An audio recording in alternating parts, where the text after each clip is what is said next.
वो नाम लील्हाम जिनका शरब मंगल धाम है। अपने गुरु पप्पू के चरण में मेरा कोटिम कोटि प्रणाम है।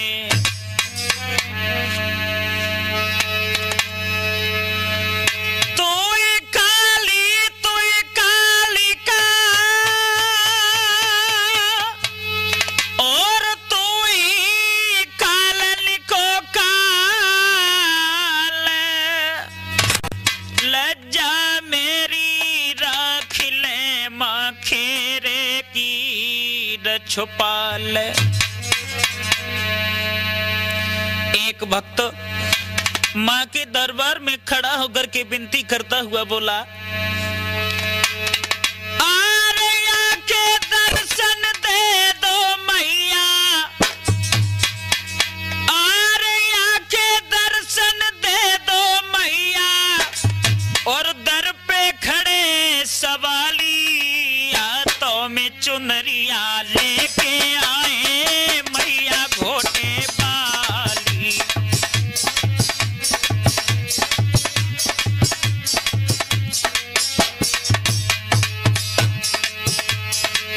आर्या के दर्शन दे दो मैया, दर पे खड़े सवाली हाथों में चुनरिया लेके आए मैया घोटे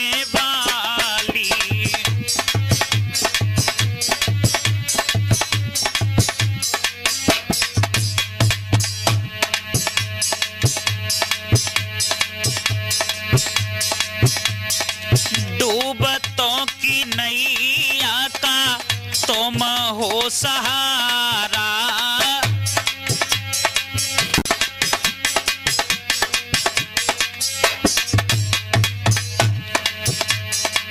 डूबतों की नैया का तुम हो सहारा।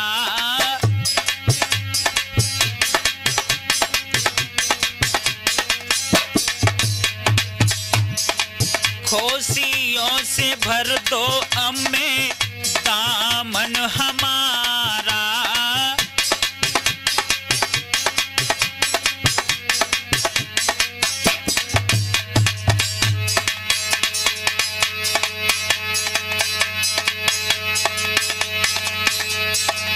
अरे सारे जग की पालनिहारी, सारे जग की पालनिहारी मैया शेरा बाली हाथों में चुनरिया लेके आए मैया घोटे बाली।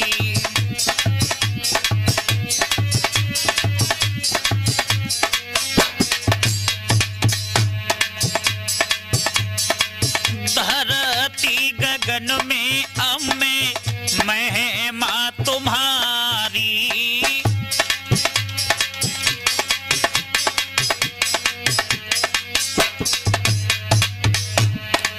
दुश्मन के दल को चलती लेके कटारी,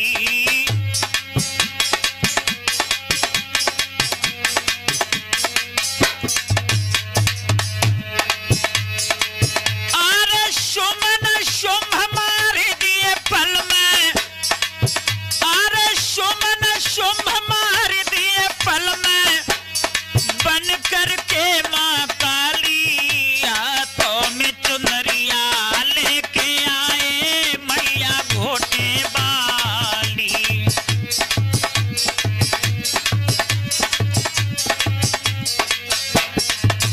हाथों में चुनरिया लेके आए मैया घोटे बाली।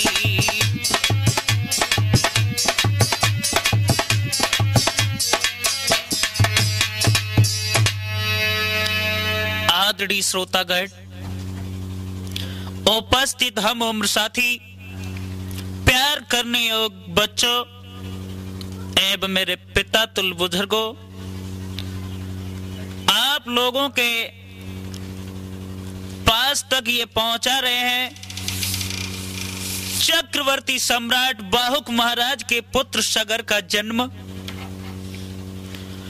जिसके रिकॉर्डिंग करता सोनू यादव, कोमल कैसेट कंपनी के जो निर्माता हैं एवं संयोजक हैं प्रिंस स्टूडियो निधोली कला। आइए श्रवण करते हैं कि सगर का जन्म कैसे और किस तरीका से हुआ। अयोध्या के नरेश बाहुक महाराज जब बड़े ही हर्ष उल्लास के साथ में अपने राज को भोगने लगे हैं, इनके आंगन में काल केसनी नाम की पतिव्रता स्त्री थी। धीमे धीमे समय गुजरता चला गया। परमात्मा की नजर ऐसी हुई कि घर में कोई संतान पैदा नहीं हुई। एक दिन महल में बैठने के बाद में काल केसनी दासी को पास में बुला करके कहने लगी, बहन आखिर हमसे ऐसा कौन सा कर्म बन गया ताकि हमें संतान का मुंह देखने के लिए नहीं मिला।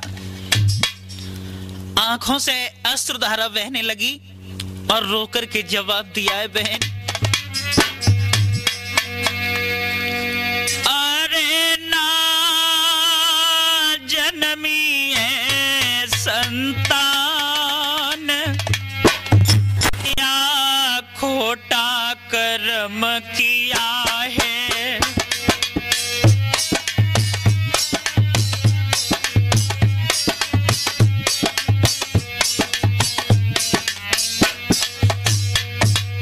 हृदय में बड़े बड़े विचार आने लगे।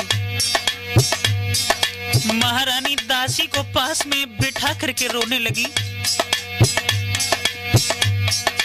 अरे ना जन्मी है संतान रे, क्या खोटा कर्म किया है।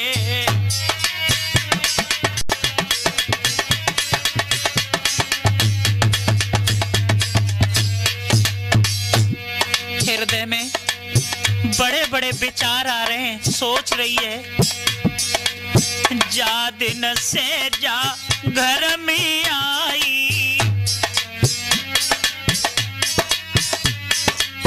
जा दिन से जा घर में आई, हर पल पति की टहल बजाई।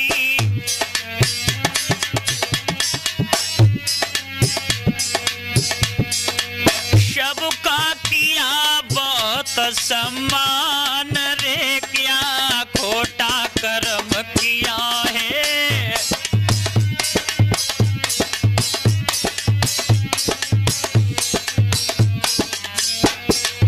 सबका किया बहुत सम्मान रे, क्या खोटा कर्म किया है।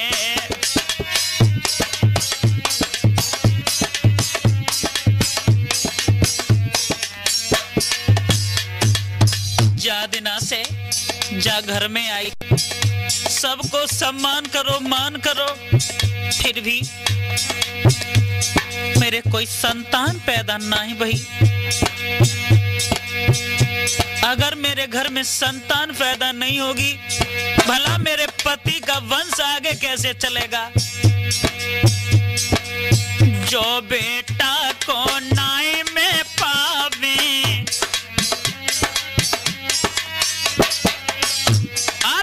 जो बेटा को हम नहीं पावे, तो सर पटकी पटकी मर जावे।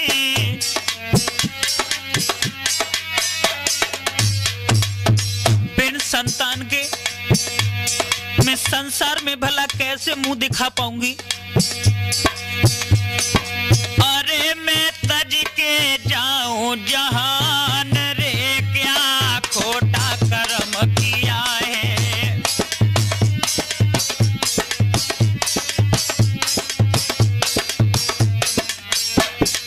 अरे ना जन्मी है संतान रे, क्या खोटा कर्म किया है।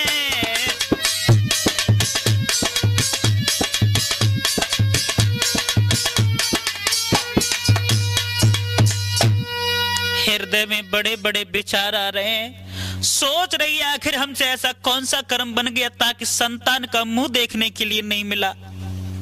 दासी तू एक काम कर दे, दौड़ करके महल से चली जा, मेरे महाराज को बुला करके मेरे पास में ले आ। उसी क्षण दासी वहां से चली है। कचहरी में जाकर के देखा तो महाराज आसन पर विराजमान है। दोनों हाथ जोड़ करके प्रणाम करती हुई बोली, दासी महाराज तुम्हें तुम्हारी रानी ने बुलवाया। बाहुक महाराज कहने लगे, हमें और दिन के वक्त रानी ने क्यों बुलवाओ? दासी एक बात बता,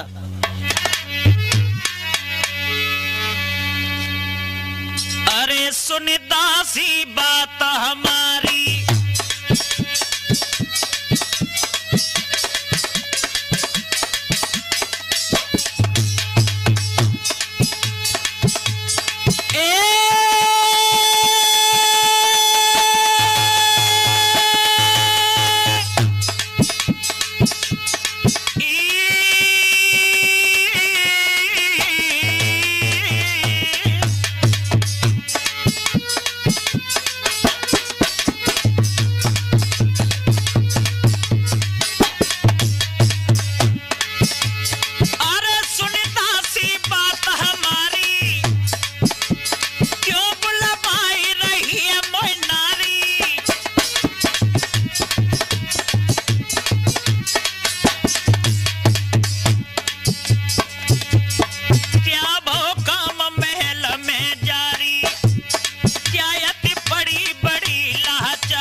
करके जवाब दिया है दासी, आखिर ऐसी कौन सी बात है जो कि रानी ने हमें दिन के समय बुलवाया?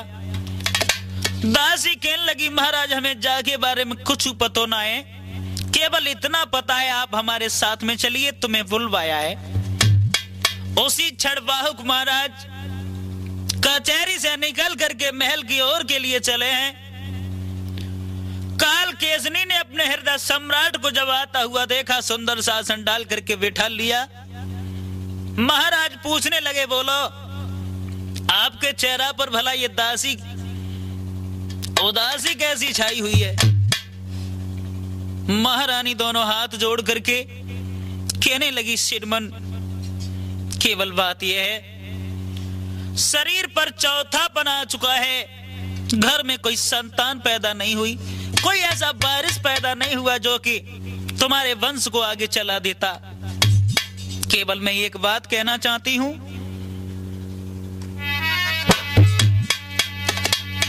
अरे सुनो मेरे महाराज, लाज मोए कहने में आती,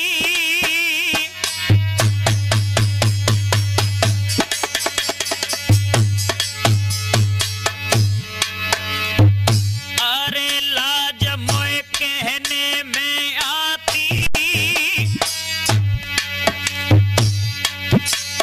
और घर में ना कोई लालता छाती से चिपटाती।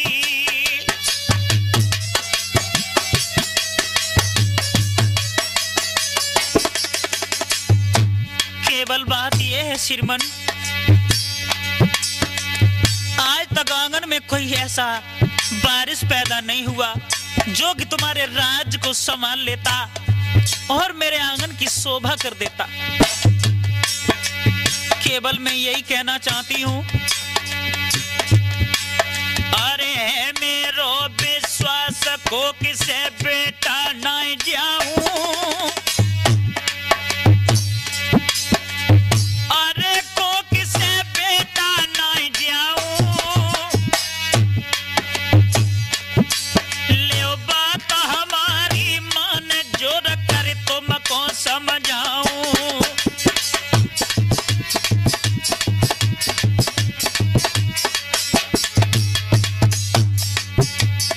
आप मेरी बात मान जाओ, केवल हम हाथ जोड़ करके तुमसे एक ही बात कहना चाहती हैं,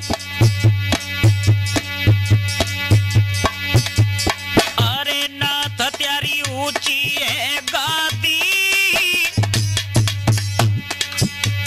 अरे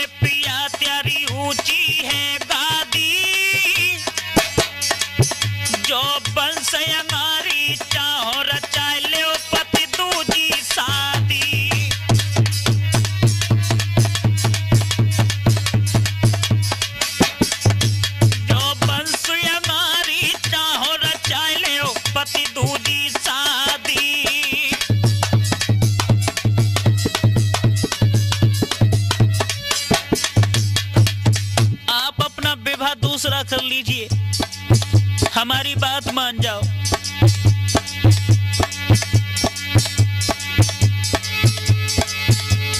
अरे नारी जो दूजी आए जावे, बाके सुत हुई जाए के चिंता सारी मिट जावे।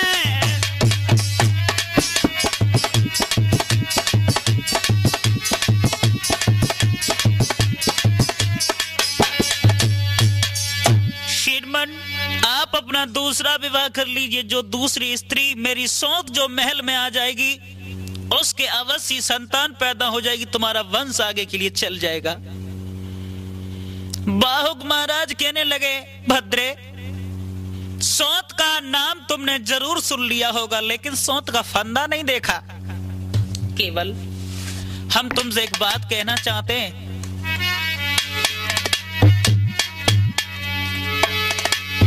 है सौत चून की बोरी, जहर की छुरी मान जा प्यारी। अरे तो या बता दे निकाल करेगी ख्वारी।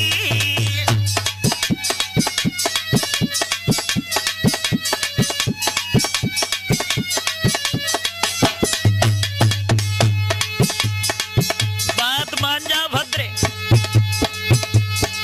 है सौत चून की बुरी, जहर की छुरी मान जा प्यारी। तो या बता दे निकाल करेगी ख्वारी।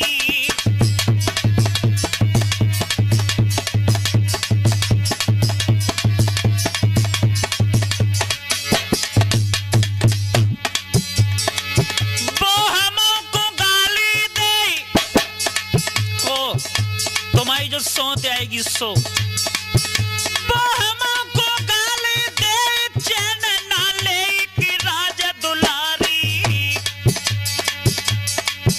और तासे रहे समझाई के मानी हमारी, तासे रहे समझाई के मानी हमारी।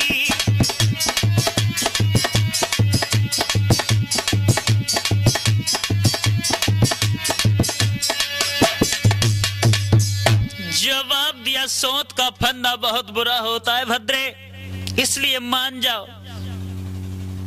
तुम्हें आते आते महल से बाहर निकलवा देगी। काल केसनी कहने लगी, श्रीमन, एक संतान की खातिर अगर हमें घर से बाहर निकल जाना पड़े तो कोई बात नहीं, आप अपना दूसरा विवाह कर लो। बाहुक महाराज फिर समझा करके बोले, भद्रे, प्यारी प्यारी शादी करके जीवन भर शादी ना होगी। प्यारी प्यारी शादी करके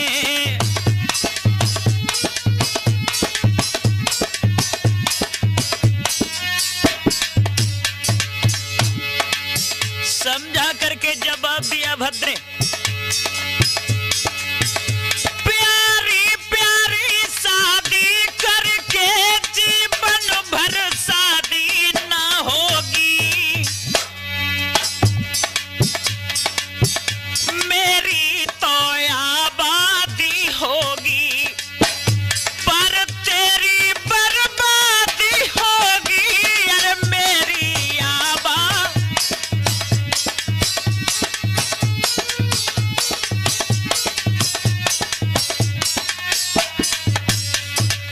शादी करने के बाद चलो मैं मानता हूं कि मेरा वंश आगे चल जाएगा, लेकिन आप अपने बारे में सोचो, तुम्हारा क्या होगा।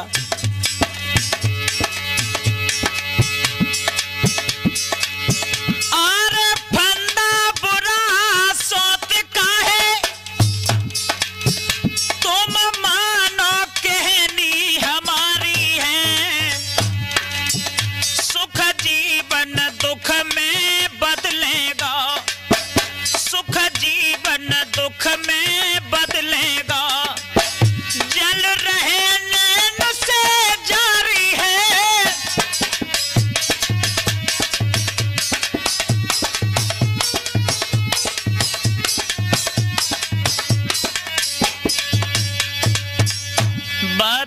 भद्रे, तुम्हारे पास में शादी के बाद रोने के अलावा कोई दूसरा काम नहीं बचेगा, इसलिए मान जाओ। बार बार समझाने के बाद भी कालकेसनी जब नहीं मानी तो बाहुक महाराज ने अपना दूसरा विवाह शौमाल्या लड़की के साथ में कर लिया। शौमाल्या देखने में खूबसूरत थी। धीमे धीमे विवाह करने के बाद में जब महाराज अपने महल में पहुंचे, कालकेसनी ने जैसे अपने